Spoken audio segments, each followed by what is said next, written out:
Intelligence versus rationality. How do you distinguish the two? Okay, so there we go. So we've got a lot of the intelligence is doing this amazing job of optimal gripping and dynamically zooming in and zooming out and dynamically zooming up and down in terms of how it prioritizes things. And your attention is doing that, all of that. And your memory is doing it. And all this machinery is running. Like it's really, just marvelously impressive. Remember, it's not cold calculation, especially when it starts to interact with consciousness, working memory. What is it when relevance comes into working memory and consciousness? That's salient. Salient is how things stand out for you. So when I did that caught your attention. So notice that it can capture attention, but notice attention can also drive it. If I say, look at this, now it becomes salient for you. You see that?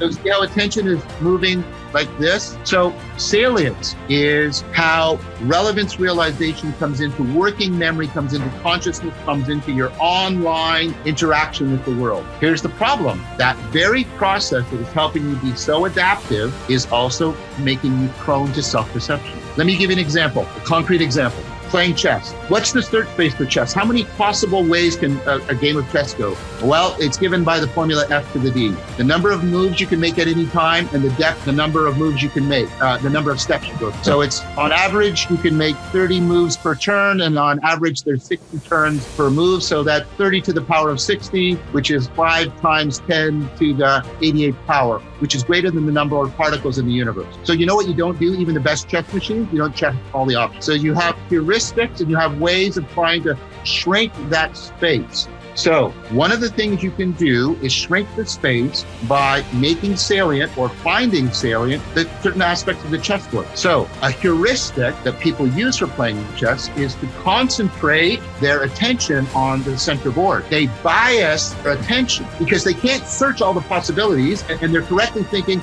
well, this is increasing my chances of winning. And occupying the center increases your optionality of your pieces. Right. And so I defeated somebody who was playing that way by making it look like I cared about the center board while building a peripheral strategy. Interesting. All's fair in love and war. Yes. The very processes that make you intelligently adaptive make you perennially and pervasively vulnerable to self-deception.